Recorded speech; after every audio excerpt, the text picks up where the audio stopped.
আসসালামু আলাইকুম everyone, welcome back new another video. আশা করি সবাই ভালো আছেন। আলহামদুলিল্লাহ আমিও অনেক ভালো আছি। তো অনেকদিন পরে আপনাদের মাঝে নতুন একটি ভিডিও নিয়ে হাজির হলাম। তো কে কোন জায়গা থেকে দেখছেন অবশ্যই কমেন্ট বক্সে জানাবেন। তো এখানে আমি সরাসরি দুপুর আজকে রান্না করব আমি নিজেই। তো কী আজকে রান্না হবে আমাদের বাসায়, তো সেটাই আপনাদের সাথে চলুন একটু শেয়ার করি। এখানে হচ্ছে লাউ শাক দিয়ে চিংড়ি মাছ রান্না করা হবে, বড় মাছ কিন্তু ভুনা করা হবে। তো ভুনা করব যেহেতু, তো এখানে হচ্ছে আমি মাছটা হচ্ছে ভাজার জন্য দিয়ে দিয়েছি অলরেডি। আর পাশে চুলে হচ্ছে শুটকি রান্না করব কচু লতি দিয়ে।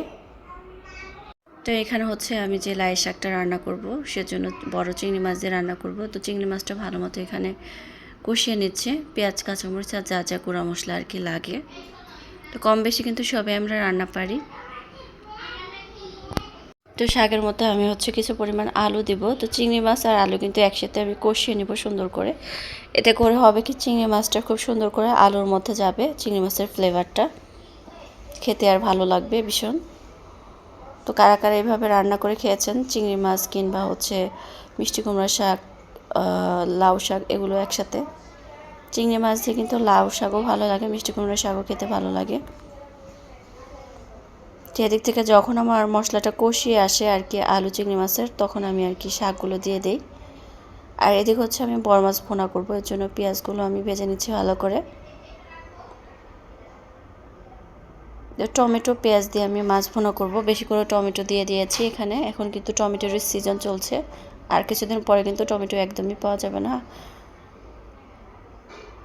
তো এদিক থেকে কিন্তু মাছও দিয়ে দিয়েছি। আর লাউয়ের শাকের তরকারিটা হয়ে গেছে। তো আমি এখানে হচ্ছে লতি রান্না করব শুটকি দিয়ে। তো আমি লইটা শুটকি দিয়ে আর কি আজকে লতিটা রান্না করছি। আর এদিক থেকে হচ্ছে আমার মেয়ের জন্য আমি ফ্রাইড রাইস বানাবো, তো সেটাই বানাচ্ছিলাম। তো এখানে আমাদের আজকে দুপুরে যা যা আমরা খাবো তো সেটাই রান্না করে নিয়েছি।